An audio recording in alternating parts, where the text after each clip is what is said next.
Regular meeting for April 8th. Roll call. Ms. Campbell, Present. Mrs. Grandison, Mrs. Host, here, Mr. Peters, Here. Mrs. Wolf. Here. Agenda. With a vision statement, Claymont City School District will provide each student an opportunity for a lifetime of success, and a mission statement of Claymont City School District creates an environment that nurtures, develops, and empowers each student. And the next regular meeting is May 13th, 2024 at 6 p.m. here. Do we have any board agenda corrections, addendums? Anything? As far as the corrections and things, I tried to do some separations prior to. At the best request of the board members. Okay. And then at the end, under new business, we'll have a presentation from Deb for TMI. If the board still wants to continue to move forward with the solar, then we'll approve it under, and if you guys have a resolution with that as well.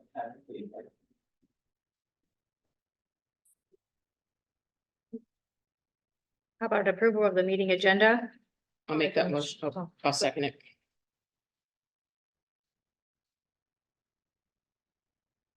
Roll call. Mrs. Grandison, here, oh, yeah. Ms. Campbell. Yes. Mrs. Host, Yes. Mr. Peters, Yes. and Mrs. Wolf. Yes. Can we stand for the pledge of allegiance? Pledge allegiance to the flag of the United States of America and to the republic for which it stands, one nation under God, indivisible, with liberty and justice for all.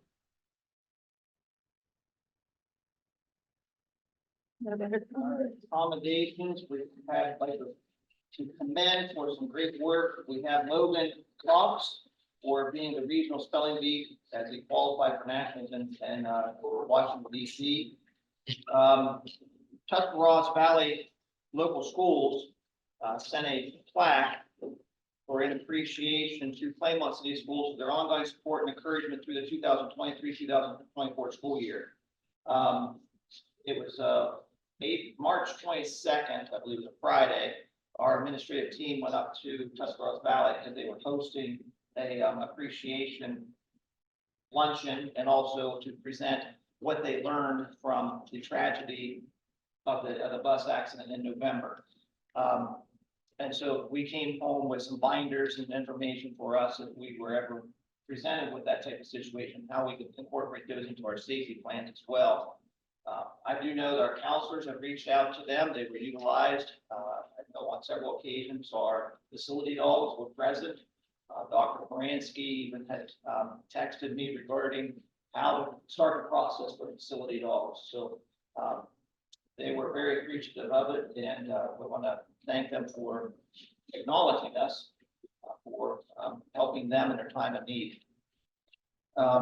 We had our students participated at the Fine Arts Festival, so we want to recognize our fine and performing arts students and staff. Also want to recognize the cast, crew, and staff for the drama production. And also I have Jill Wagner. She is the Claymont Foundation Teacher of the Year, and that'll be given in May. I don't have any others. If anybody else have any commendations? No, you added the drama and I had that in my notes, so, yeah, but they did do a phenomenal job. Laura does, and the team does a great job every year, and I know Craig and I and Kendra did the concession stand, and I made as much popcorn for drama as I've done for Friday night football or basketball games. That's a lot of popcorn. So there was a lot of people there. What I loved at the Fine Arts Festival, just all the different mediums the art teachers are using and what kids are having the opportunity to be able to do now is just incredible. That was kind of fun to see. It's nice. Public participation? None. We didn't receive anybody. No one called to speak. So we'll just move on to Mr. Jeff Orton with TMI Energy. Thanks for having us. Appreciate it. This thing on? Yes. Okay. I just wanted to give you all an opportunity to ask some questions and understand what we presented to you. As you know, had Titan Energy conduct a request for proposals for the solar project. And we submitted a proposal and were selected to continue the presentation with you all.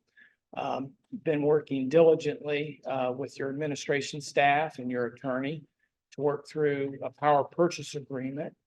And that we have available to us as of this morning. So I'm sorry for the rush to put you through that, but we're just continuing to move on. If you have questions, we'll try to answer those tonight. And as this goes further, you'll want to work with Brian, and he can work through questions with me as needed. But I've got a little information here. So who is TMI? We are a design build solar contractor. We've been in business since 1983, primarily an industrial commercial electrician group out of Cincinnati, Ohio. In 2010, we decided we wanted to get into solar as we saw that as an emerging technology. So we had sent some of our staff to school to learn to do solar, as well as an accredited designer, so that we had a certification to design systems for the state of Ohio. So we've obtained that. Since that time, we've done about 60 systems, a mix between commercial, industrial, and non-for-profit. 12 school districts over the last decade have been recipients of our work. When I joined the company back in 2012, I came from the energy efficiency world.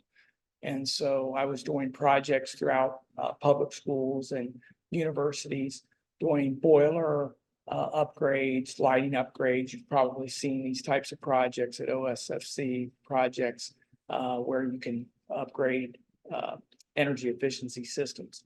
I had a school district at the end of my career there that wanted to do solar. And so I looked around the state of Ohio, this had been 2012, and realized there wasn't really a solar contractor until TMI emerged on the scene. So I joined that group, and I'm now serving as the president of that organization. We have also extensive school experience in that.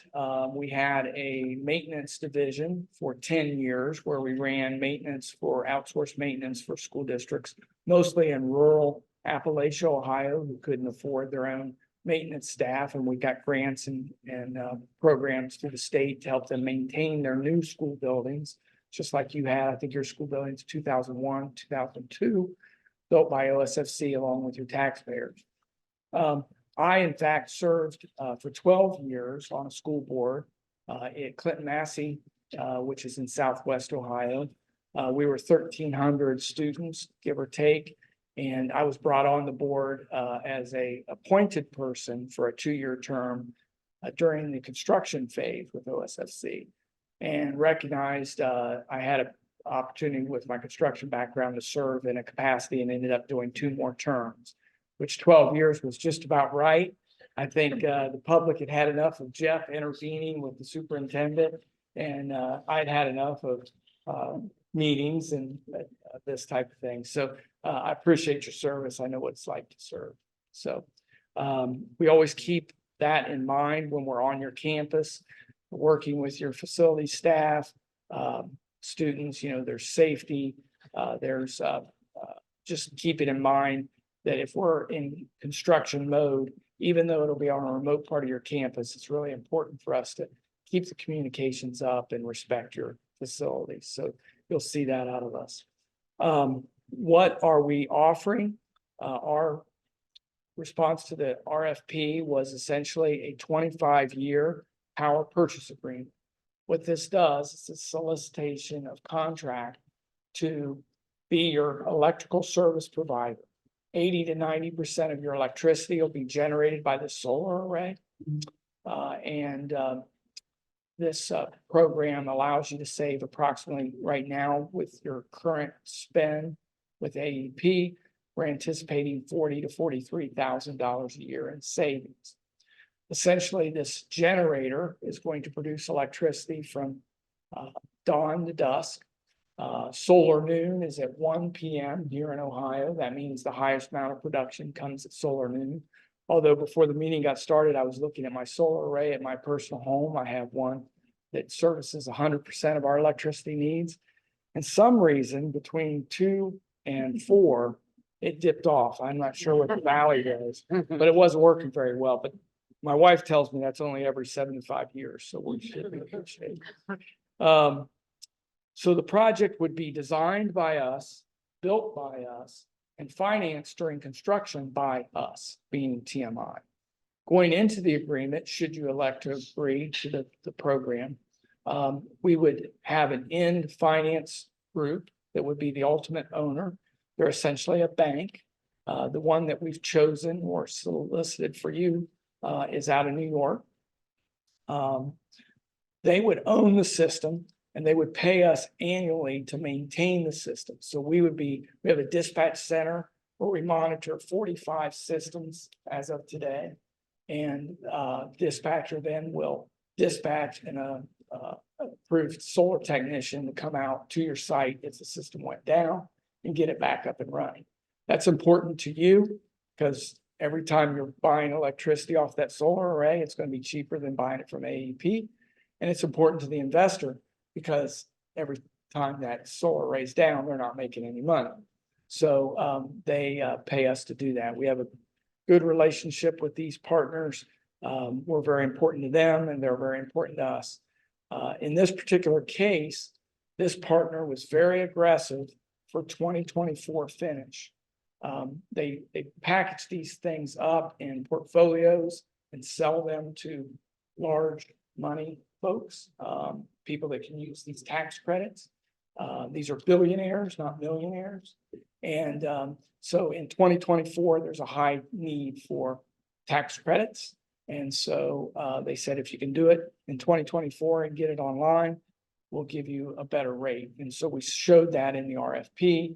It was 7.1 cents if it was a 25 project and 6.7 cents a kWh if it's a 24 project. So that's part of the reason for fast tracking this is to get that done. We're very confident that whether you support us at this month's meeting or adopt the contract at next month's meeting, we'll still make that deadline. But the sooner we get an agreement, the easier it'll be to make that deadline. So this is a no-cost capital project for the district. It virtually costs you nothing to have the system built. We have a electric generation source that displaces AEP. It's a ground mount system. I don't know if any of you have had a chance to go see. We put some stakes out there. They weren't the easiest to see, but it is in the corner of that cornfield, that be the south west corner of that field, and giving you an opportunity to tie into the building. It was in the RFP. There was a photo document. It's actually in your agreement there. It kind of shows the construction location. So the project pays for itself essentially through tax credits to the investor, as well as the revenue that they bill you monthly. So Kim will get a bill from Onyx Renewables every month by the 8th to 10th day of the month for the preceding month. And it'll spell out how much generation was produced by the system, and you'll pay based on that production amount. So in the summer months, well, from April to October, the bill's higher than it is in October through February, simply because there's not as many sun hours in those months. Makes sense? This is tied in directly behind your meter. So essentially, I spell it out this way. It's like putting 2 hoses into a bucket, and there's one hole in the bottom of the bucket. The hole is servicing the facility, providing you electricity. AEP's putting water in the bucket, and so are we. And so it's measured on the hose. 1 is AEP's measurement, and on hose 2 is the TMI measurement. So you'll see who gets to supply the energy. The way it works, AEP draws second in the hose. So the energy that we put forward to the building, if there's a need in the building at the time, it will in fact service that with the solar electricity. If we can't keep up, which there's times it won't, at night, then AEP's hose will fill that bucket. On the days where we're producing more energy than you're using, it makes their hose meter go backwards. So essentially, they start giving you credits for energy you're putting back on the grid. That's how it works. We're targeting somewhere around 83% of your total energy for the facility will be produced by the solar array. We never want to go too close or over 100, because once we do that, the utility recognizes that we're not a user of their services anymore, and they decide that they're going to start penalizing us for the energy we put on the district over 100%.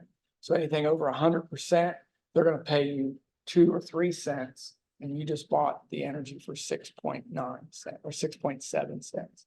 So we don't want that to happen. So that's why it's designed in the fashion that it is. Again, part of our ongoing relationship with you is we'll be on site twice a year to do major maintenance on the systems. If a component goes down, it's replaced, no cost to you.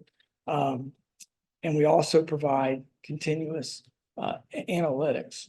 So you'll be able to, Kim, say, okay, how much did I save, with this? Because it's not the easiest job in the world to read an AEP statement. So we're there to help you with that. The project will become a reality once you decided to authorize superintendent treasurer to enter into agreement. When that happens, that'll trigger me starting buying material, putting our design team on final design, and then getting things lined up. When meeting with the administration, it was decided that July would be a good time to do all the underground work. Not much going on campus. We'd get all that from the field all the way to the electric room, all that pipe in, wire pull, all that'll be done. So that way we're clear out of that zone. So in work zones, once school happens, will be out in the field and then also within inside the electrical room. So that's how that'll work. I'm very confident we'll be finished by Christmas, by the end of the year. Maybe by Thanksgiving, depending on how things go, how weather goes and whatnot. So for the PPA agreement itself, it is a 25-year agreement. It's on a published rate, so you can see that the rate schedule goes up by 2% each year. The rate itself will go up 2%. Put that in perspective, the Ohio Public Utilities, which there's 4 public utilities, AEP is the one that services you, but the average per year for their increases over the last 10 years has been 4.7%. So if you take the average of what the utilities raise their rates, it's about 4.7% over 10 years, each year in the last 10 years. So what we try to do is start your rate as low as possible and stay behind the utility rate, right? So as the utility rate goes up, we want to go up by half as much. So your savings should increase each year. It's the theory. I mentioned before that Claymont needs to buy 100% of the energy produced. That won't be a problem with you because AEP does have a net metering policy. And as long as we stay under the 100%, we're in good shape. Other things, in that agreement, just lost it, is the due diligence items such as creditworthiness and title. So we'll have to do a title search, make sure that there's no liens on that cornfield, make sure it doesn't have any environmental issues, oil dumpings, concrete dumpings, whatever that might be there. We're pretty confident none of that's going to be a problem. Creditworthiness is Kim will need a 5-year forecast from you, as well as your last audited report from the state of Ohio. So that's what we'll need on that. Also in there is an option to purchase the system. So at the end of the 25-year term, you'll have the ability to purchase the system or ask the financier and TMI to remove the system. The earliest system we put in was 2012. So that's 12 years ago. So we're not at the end of that first 25-year agreement, but that system's still operating and continues to operate. We expect a 0.5% degradation of the system each year over the 25-year period. So what that means is if I'm operating at 100%, producing 1.2 million kWh, in 15 years, it's going to be 7.5% less than that. And in 25 years, it'll be 12.5% less than that. So even 25 years from now, that system, through warranties of the equipment, will honor that. So there's a production guarantee as well. So we're able to tell you, hey, you're going to get at least this much energy per year off that system, and we guarantee it. So that helps you back up your savings. There is termination clause in the agreement in case, Kim decides to quit paying the bill each month. They have the right to turn it off and charge you back for termination clauses. It's just standard contract language.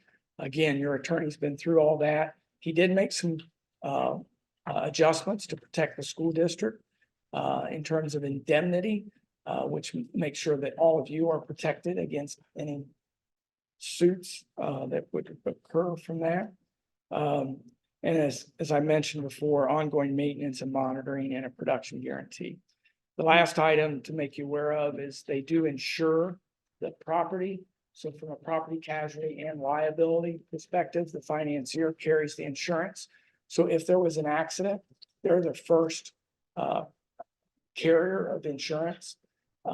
It's always recommended, and every attorney will agree with this, is for Kim to place that as an asset added to your property that's non-owned. The coverage on it won't be, some districts it's zero. I've seen districts be charged some little bit for adding that asset. But as long as we show you that we have primary insurance on it, yours is secondary just to protect the district. So that's how the insurance works. So that's about as quick as I can go through a very detailed transaction. What questions would you have? Are any of the 12 school districts that you guys already have these in place, are they all in Ohio or are you all Yes. nationwide? They're all in Ohio. What's any around us? Or is it southwestern Ohio? Sounds like that's. It's Appalachia, Ohio, southwestern Ohio, Hopewell Loudon, up at your latitude is over near Tiffin. That's pretty close. Trying to think what else might be. I did provide references in the document for the school districts to call them and touch base with them. But frankly, we kind of want to stay as close to home as possible. I answered this RFP because it was what I call our wheelhouse, right in our wheelhouse, and we're very good at servicing school districts. So when I'm chasing districts, I'm typically around the Cincinnati, Columbus, Southern Ohio region. Well, you guys would be the company building this, correct? Yes. You guys aren't gonna subcontract it out to someone more local or anything like that? The only subcontractor work that would be done would be fencing, landscaping, and possibly some grading of like driveway installation. Because we're gonna put in a small gravel driveway to access it, so we don't have to go off the parking lot. So those, we always use local subs for that survey work, title work, all that's done. We try to keep that within the county. Are you guys a IBW contractor? We are not a union contractor. We have to provide, because of the tax credits with the federal government on solar, we have to pay a prevailing wage type, and we have to keep up with the apprenticeship program. So we are a subscriber to the Cincinnati IBEC, which is independent contractors, and we have a 4-year apprenticeship school. So all of our employees are either journeyman electrician or apprentice program employees. One last question. You got a system at the end of the 25 years, the system removal by TMI financier or the option to purchase it again. Is there an option to possibly renew the contract? Yes, within the contract, you'll see that the initial term is 25 years, and then there are going to be 2 5-year extensions available. And so with that, the financier gives the ability to say a 1 10-year or 2 5 years. I believe at the end of the life, you want to do it in 5-year increments because the price is not going to change. You're still going to be subject to that 2% escalation. But the truth of the matter is this, at the end of 25 years, when you say to the financier, I don't think I want the system any longer. They're going to say, are you sure? Because we'd like to make you a deal. And they're either going to make you a deal to sell it to you very inexpensively, or they're going to make you a deal to cut your rate. Now that's a market prediction based on what I hear in the market. That's what I see happening. So when given the choice, when we go to sign the contract, I'll recommend that you take the option of 2 5-year extensions that have to be approved by the board before you would do that. So I have a question. You talked about like the net usage and the net that we actually store like with AEP. Yeah. So in the summer months, Yep, we'll be maybe getting a whole bunch more. Is it the net through a 12-month period? it is. Okay, Yeah, so when we're creating more, we're not gonna be fine then. It's not gonna be unless it goes over that amount. Right, the anniversary date, they call PTO, which is permission to operate, and that starts, you'll get a brand new meter for the building. So they basically pull off the old one, put in a new one, and your billing date starts right then. And so then monthly, if you have a carryover balance, which you might have in July or August, you might have a carryover balance, it'll carry to the next month. And then what we did, just behind the scenes, we got all of your energy usage for 3 years. We looked at the last year specifically. We designed the system that I think July, August were like 97%, 98%. So we were pushed right up against that 100% range. Thank you.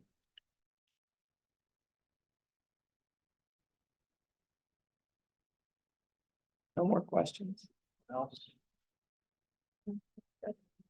Thank you for your time. Thank you. I'll be available. I'll stick around through the meeting and I'll be available after.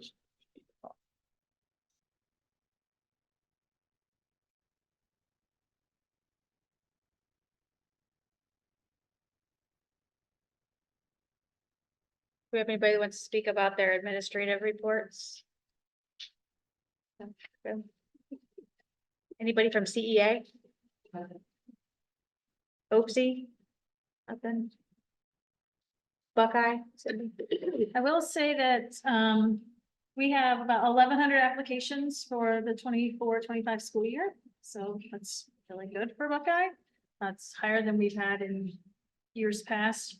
We've always kind of skirted at close to 1,000, but, so that's a nice number to have this early. And the award ceremony, they don't have graduations because they do those at their home schools, but the award ceremonies are going to be May 21st and 22nd. So. You guys have anything?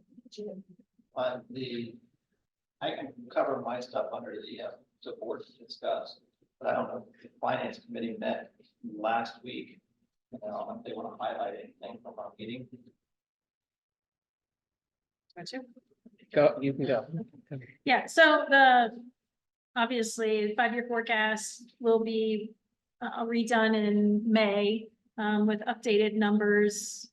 We have some retirements that we were talking about, filling spots, just strategy on what we're looking at moving into the next school year. But then also, as you look forward into 3 years, 5 years down the road, if you look at the 5-year forecast currently, everything looks good for a couple of years and then we start eating into cash and we have to look at days of cash that we have available. So we're always kind of flirting with, as every school district does with levies and whether or not that's something that we do need to consider, looking at over the next, 2 to 3 years on what makes the most sense for sustainability of the district. Because no prices are going down except maybe our electric, which won't be enough. So we're just really kind of formulating strategies to kind of look at how we project ourselves going into the future. So it's kind of where we add, unless you guys have something additional.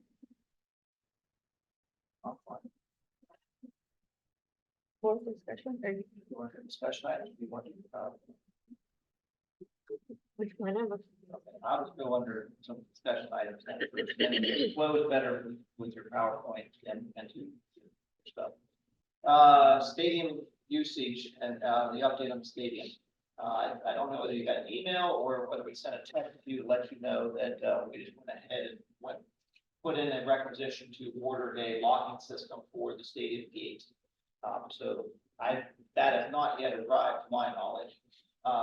But we'll wire that and it'll be set for like a dusk to dawn, to dusk system so that people can have access for the walking of the track. And then, you know, hopefully we'll be able to, with word being out, Mayor Donato said what you can do is just press charges for those who violate. Well, we have done that, so if that's the case, we'll continue to do that. So hopefully people will respect the stadium use, and follow the rules that we have there. So that is going to be coming. So then also we did order two new standards for the tennis court because I'm not sure how they were bent, but they were really bent in, so the net really had a nice big bow to it. So we did upgrade the standards. Potentially are looking at new standards as needed. So they were about $700 or so for those standards. But that locking system, once we have it, it will be in place. Right now, we have someone unlocking it in the morning and someone locking it at night. So jump on that. I had somebody call me this afternoon about asking if they could do a pickleball tournament. If we would be okay with hosting that on our courts. And I think I said, you know, we would need to work with the tennis coach, make sure it didn't conflict with their time, but I think they were looking more in the summer, like the June timeframe. So I don't think there would be any kind of conflict. So I just wanted to bring that up. Is that something we're okay with doing? Is it local? Is it very Local, it'll be, that- yeah, it's somebody, Vicky O'Hara's who approached me. Okay. And I think that what they were just really kind of discussing is, you know, would that lead towards, you know, could they do something where they, I don't know if it would be like an informal league type thing going forward, you know, something where there was a set time that people would play. It's been in use a lot here recently, and the two, she had asked if we were going to do more courts and line them, and I said I really did not have that in the budget right now, but we've got 2 of the 4 lines. So I guess it's not something we've really done before, where we've taken our thing and hosted it for the community, but any thoughts on that?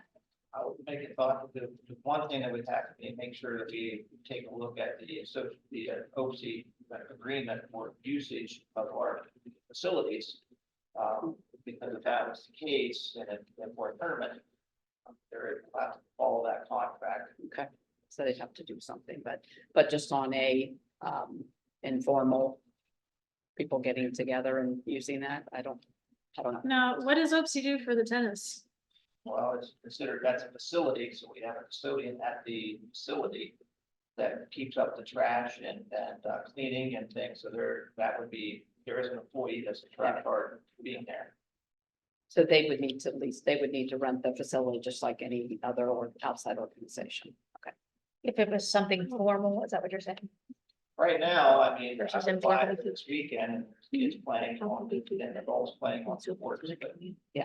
they're open for people just to come and go, but if it's formal and they're putting in a building use. Right. For tournament purposes, we'd have to make sure we follow contract. But they wouldn't be using the facilities, the restroom facilities, well, they could go, because it would be open,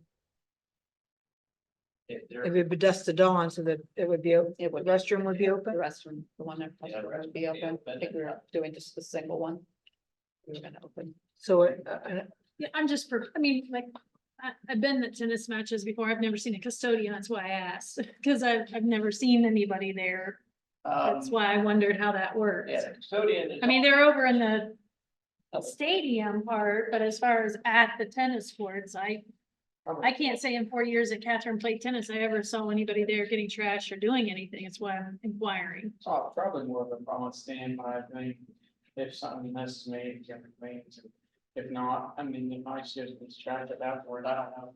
Exactly, I know whenever we had to do open math and something, we had to rent we had to pay a custodian to be there, so we would go more, and that's fine. I mean, it's just part of it. They have to build that, if that's what it's gonna be, it's gonna be in the summertime, and no one's there, it's not everything.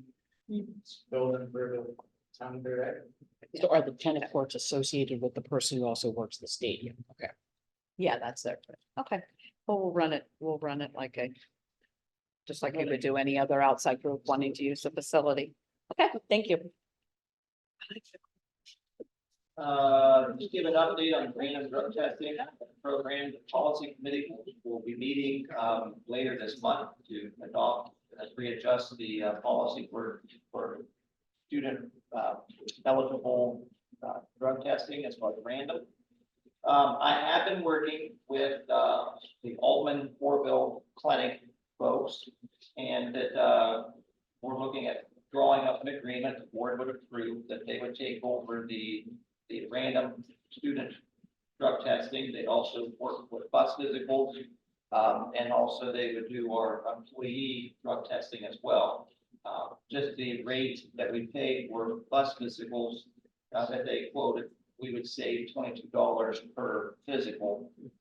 So it is a savings for us in that aspect of things. And currently, and I'm working with Mr. Henry, so we can, once we get the agreement in place, the bus drivers starting in May on Mondays can go to the high school to the clinic and start their bus physicals. And then so everything will be done, and then we approve to continue to move forward with the Altman Clinic and stay with them for our testing. All our people would go to the clinic for their bus physicals as well. So are you saying that our random drug testing policy potential could be run through our Altman Clinic? They are, that would be the agreement we would have with them. So if it, currently the clinic's in the office with the principal is now, and they build there, so it would be on site. So if it's high school students, then you pull them to the clinic. And then if it's middle school students, because it is 7-12, they would go to the middle school and have to test there on site. We're not pulling kids from one building to another building. So the clinicians would be traveling with. Correct. And as far as drug, testing for bus drivers with the randoms, that would be at the bus drive, so they come in off the routes. That's how it currently that is done. They come in off a route, they're tested at that point. For their randoms, they wouldn't be going to the clinic, to include that same protocol we had. Mr. Lynch, is the clinic going to do or offer, sports physicals? Okay, they are going to be offering, They are. do they have like a certain day, like it's, you know, Yes, they are open on Mondays, Okay. through till school's out, of when they can do their physicals for that. They had, I can't recite the date, but they had given out information. Actually, we were on a professional day. Information went out to students for, to schedule their exam on that one professional day. So, and they were charging $35 for physicals. 30 or 35, I found on this quote, so. But they are available, so every Monday, the students. what about students that have Medicaid? Do they still, is it still a $35 charge? That would run through Medicaid service. I figure that's how they would work that. Didn't we at one point in time partner with Trinity and they did them for like $10? We still, Yeah, they're still available to us as well, yes. through Trinity at $10. And, Altman, not Altman, Cleveland Clinic. Yeah, you do Cleveland Clinic. But That's it's just still, extra help for anybody to get a physical.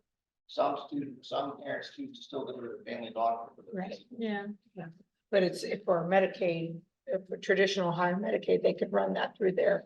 I would figure they can't, yeah. Okay. And then speaking of the Altman Clinic, Kim, Beth and I were on a call today with them, just kind of giving us a little bit of stats on this as far as the programming. 20 counties are being served through this, and it's the total amount awarded was $64,157,068. And that encompasses 34 school districts. That is a lot of money, for us, that we received, $1,896,000 some odd dollars for our project. I just want to say it's serving 36 communities. And they estimate it will serve over 61,000 students. And then possibly to reach 375,000 people in the Appalachian area that would run from considered Appalachian from Ashtabula up clear down to Claymont County along the rivers. Along with the project, the timelines that we're looking as far as what I take a look at the ESSER dollars, at the ART dollars that we've received, this maybe some leftovers or however they were working it. The timeline is very quick, that we have to have the funds encumbered, and then have everything set up as far as our design and everything to bid. They have extended a tad bit for the overall finalize your paperwork to make sure everything's finished. And that was to 26. But the timeline is a big crunch for everything to meet everything we have to have now.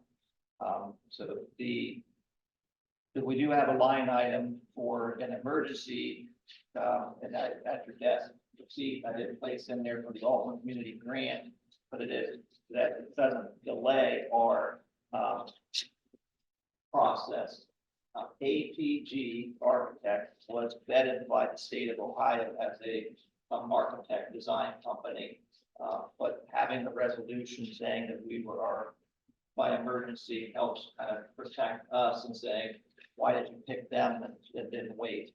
Other districts, I know our sister district that we talked about earlier, Tusky Valley, they've been in the process with another architect because of their current building status. So they're moving forward with theirs as well. And I haven't talked to Malvern regarding theirs, because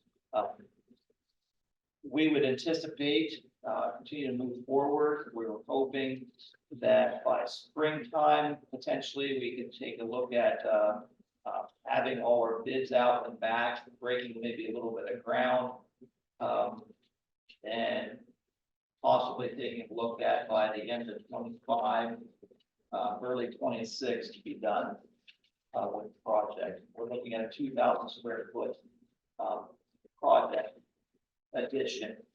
And it would have two entrances, one for the community and one for students, and they would not enter pass within the clinic. So, as we get more to the design phase, we'll be sharing that as we get those. On Appalachian.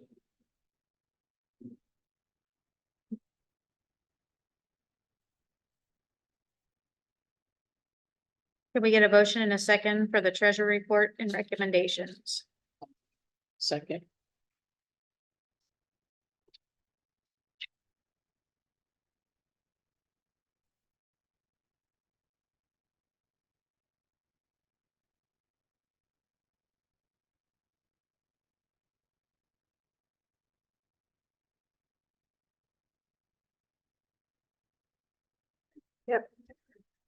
So we're looking at March already, which is 9 months into our fiscal year. So 75% of our fiscal year is over. We are trending right now higher than budget at 81.51% for our revenues in our general fund. That's up 2.76% over last year.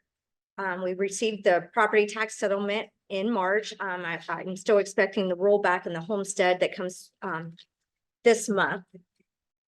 Interest is still high. We've received now $338,361 for the fiscal year. I did receive notice that our audit for our Medicaid, we will be receiving a reimbursement of a little over $83,000. And that is for the 21-22 school year that just got finished being audited. Our expenses, we are trending lower at 70.25%, with 85.9% of that being salaries and benefits. We're down 0.11, 11% from last year. The termination fund that I created last year that pays out the severance packages for retirees and such, I had put $75,000 in that, and we're down to 21,000.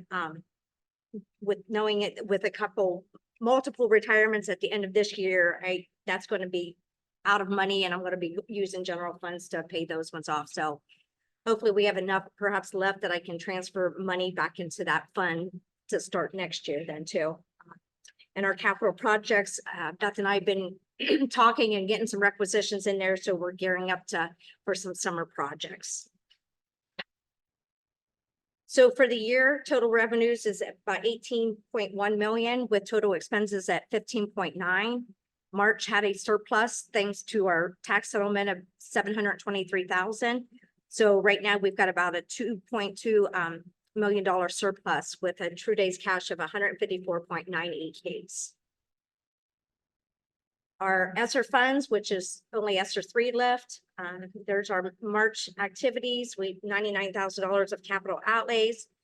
We're down to just under 148,000 of outstanding purchase orders. With the office now open at the intermediate, we should be getting some final bills to pay that off. And then we got some more on the chillers, the chillers to pay too. So we're still looking at right under $50,000, which I'm thinking it's going to be a little bit more than that with the discounts we've been able to pay. If we paid ahead of time on for our chillers, we got a discount. So those will be used up in Chromebooks for this summer. The next slide is the federal programs, state and federal programs. Total reimbursed for March was $236,000. $60,000 also received from the National School Lunch Program. So as at the end of March, we were sitting with all funds at just over $10.5 million. Any questions on any of those financial reports? I just have a quick question, Mhm. and maybe you don't know the answer to this. Where are we at with the community eligibility program? That's I just, I was gonna I ask- haven't was heard. gonna ask, she's not here. I know. Number. Brian. Has Andrea given you any type of update for the CEP program? That's not. It's not. The last I knew, we were trying, the last I heard was like 36%. I don't know, We need to be what percent? 40% to get the full benefit. But she was working with her supervisor to run the numbers the last time we talked.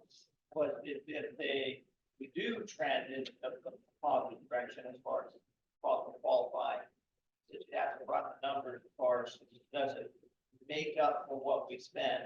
So the juice worth the squeeze for that, which is they were supposed to. I thought we'd have it by now, but I'm not sure either way. I know how to spreadsheet to get salaries and benefits, so that might be part of it is why so it should be coming though. Because usually it's in April timeframe thought that it we was. get.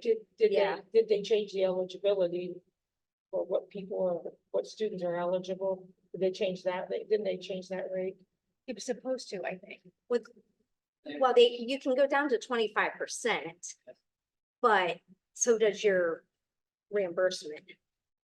So to get full benefit, you have to be at that 40%. Did they change the eligibility? I have not heard any yet. I have not. They were supposed to change that. They changed it to. Oh, okay. So I didn't know that came out in February, but I don't know how it goes for school. Okay, so on the agenda tonight, need a motion and a second to approve the financial report for March, the payment of bills that from March, there was a regular board meeting of March 11th. We received a $3,000 donation from the Heyman Family Foundation to help with the refurbishment of the primary school's playground. Approve moving 1.41 service credit years from the SCRS to SERS for Mrs. Lint. Approve the payment to GGR at $5,200. That was for that Synovia bus system that we got out of that contract. So that's the final settlement on that. And then to approve the liability, fleet and property insurance renewal, which is May 1st, 2024 through April 30th, 2025 in the amount of $84,417. How did Mrs. Lent's service credits get into the wrong category? It happened back in 1998 when they created the job that she took over as IT director. For some reason, at that point, they put her in STRS instead of SERS, and it wasn't changed for 12 years.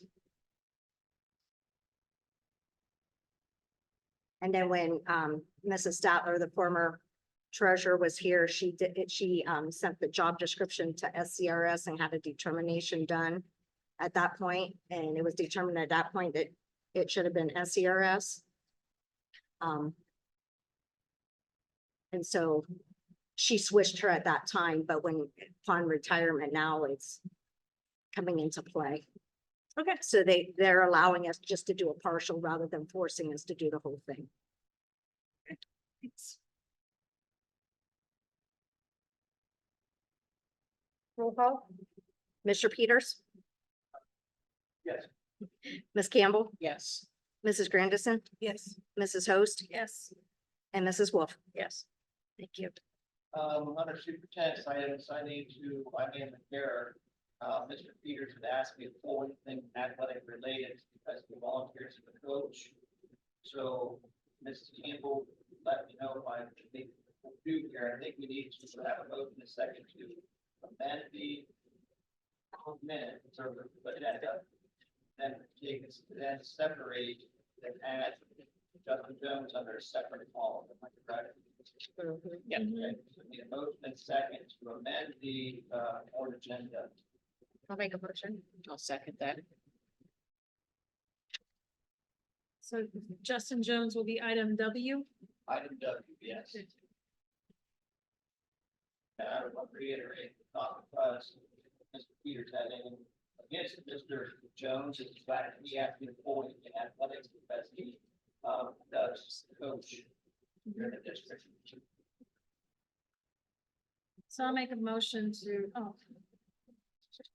We're good. Roll call. Mrs. Wolf, Yes.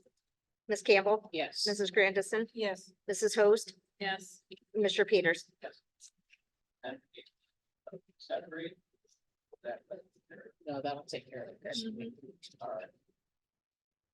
So, motion please to approve and second that the following items will have followed by discussion. Roll call. I'll make a motion. I'll second. Okay, as far as the item A, we have three year administrative contracts beginning August 1st, 2024, and that would run through July 31st, 2027. Following administrators, then we have Kelly Barnhart as the high school principal, Eric Henry, food service coordinator, Michelle Henry as Claymont Middle School principal, and then Beth Lynn, director of operations. William Bonanno, a continuing contract with him, this would be effective 24-25 school year. 1 year limited contract with Jennifer Hoover as intermediate educational aide for the 90-day probationary period step 0 for the 23-24 school year, depending on employment eventually. Accepting the resignation of Cindy Burns as FFA teacher concluded on the 23-24 school year. Accept the resignation for retirement purposes for James Mike Smith at the conclusion of the school year. To get all proper due, then accept the resignation for retirement purposes for Rhonda Smith at the conclusion of the end of the year. Two veteran teachers, for them to be able to retire, and I know that they're looking forward to being grandparents and being still active in the school community and Claymont. Approve the an unpaid leave of absence for Kristen Messer, 24-25 school year. Approve the 1-year unpaid leave of absence for Madison Garrett, that'll begin this evening, April 8th. Approve Joey Luxford as a high school credit recovery tutor at the rate of $27, that will be for the summer school. Approve the following employees, for summer custodial workers, paid at step 0 of the custodial salary schedule. Suzanne Shepherd, Jennifer Foley, and Brianna Baker. Approving April 9th as a summer custodial worker, paid at $15 an hour. Rescind a 1-year limited contract for Ashley Bybee under the 90-day probationary period. Approve the purchase of a bus from Hill International at the cost of $132,941. You've had that in your bid sheet. I just wanted to say that's gone up about $30,000 from our last purchase. Approve the architectural firm of APG Architects and Design and Construction Administration Services and a sole source public emergency for the $1,896,633 million project for the school-based health center. And approve the payment of the city of Yurtsville for concrete work at the elementary at $4,778. That is part of the Trent Avenue project.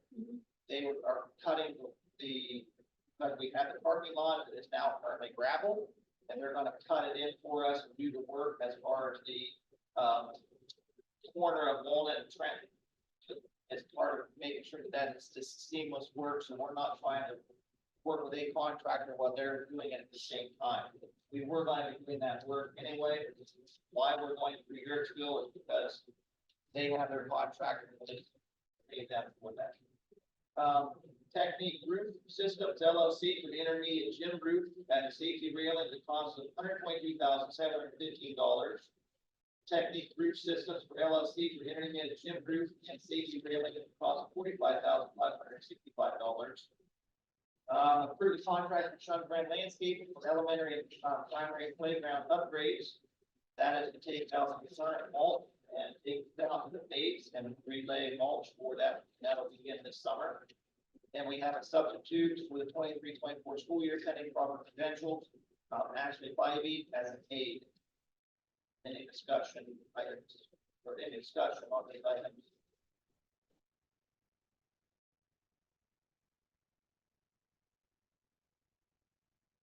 Roll call. Mrs. Grandison, Yes. Mrs. Host, Yes. Ms. Campbell, Yes. Mr. Peters, Yes. Mrs. Wolf. Yes. Motion and second to approve the next items, approve the payment of the following Ohio High School Athletic Association game workers, and that was in your packet as far as all the tournaments that we hosted. Approve the volunteers for 24-25 pending proper credentialing. We have 3 for cheerleading. We have athletic supplementals for next school year. We have cheerleading and also football. Then item W would be approved the 3-year administrative contract with Justin Jones, effective August 1st, 2024. Make a motion to approve the superintendent's recommendations. Second. Discussion.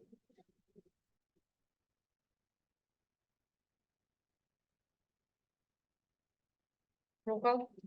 Mrs. Host, Yes. Ms. Campbell, Yes. Mrs. Grandison, Yes. Mr. Peters, Abstain. and Mrs. Wolf. Yes.